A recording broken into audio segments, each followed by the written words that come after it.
Hi, I'm Steph and I review everything. And today I want to talk about the book Hidden Pictures by Jason Rekulak. I hope I'm saying his last name right. I don't know.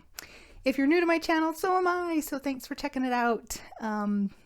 Please like, subscribe, all that YouTube stuff. Give me a comment, and I really appreciate your support. So this is a book that comes up a lot in the Facebook groups that I'm in for fans of like psychological thrillers and things like that. So I decided to give it a listen. And listening to the audiobook was good, except that if you're going to read it, you might want to get it at the library because there are pictures in it. They're not hidden. So check it out. So this is what the book description says. It says, fresh out of rehab, Mallory Quinn takes a job in the affluent suburb of Springbrook, New Jersey.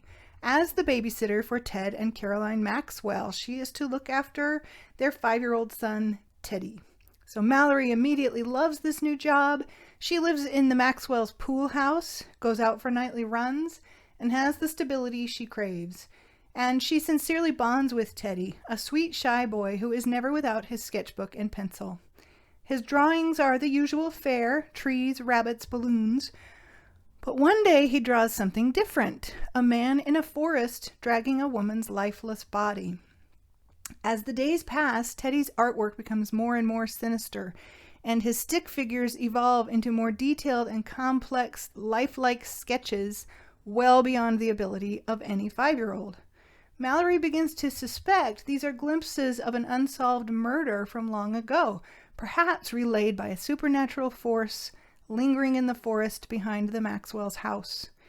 With help from a handsome landscaper and an eccentric neighbor, Mallory sets out to decipher the images and save Teddy, while coming to terms with the tragedy in her own past before it's too late. So that's a good description of the book. So it's a fascinating story with some supernatural elements, a murder mystery, and a pretty unique leading character in Mallory Quinn. She has recently gotten out of rehab. She takes this job as the babysitter, and she loves Teddy immediately. And as time passes and his drawings become more sinister and then more skilled, she starts to get really involved in what's going on and wanting to solve this mystery. And was it the murder of the woman who used to live in the cottage where Mallory now lives? Is it something else? So Teddy has this imaginary friend called Anya, and she assumes at first that maybe Anya was the victim of this, the one that disappeared all those years before, and maybe she had been murdered. But Anya seems to have kind of a dangerous influence on Teddy. And so with the help of the landscaper love interest named Adrian and the odd neighbor, she begins to kind of break down the mystery of who Anya was, what her drawings are trying to communicate. There are a lot of things I could spoil here, but I think if you're interested, you'll want to read the book without me spoiling it for you, and you should read it. So there is some foul language and some upsetting elements about the child, and some of the secrets that the parents are keeping. Overall, though, it's a great layered supernatural thriller. I found it compelling and definitely unique. It's different than any other book that I've read.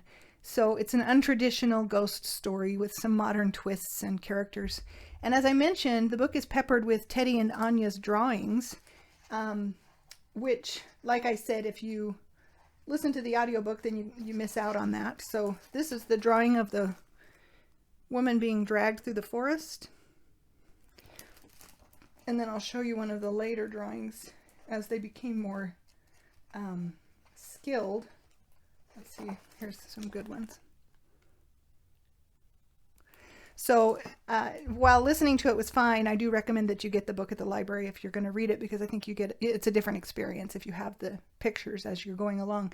So I understand that if you write to the author, he'll send you an autographed book plate that includes a drawing, similar to Teddy's drawings on it. So that's kind of cool that he interacts with his fans that way.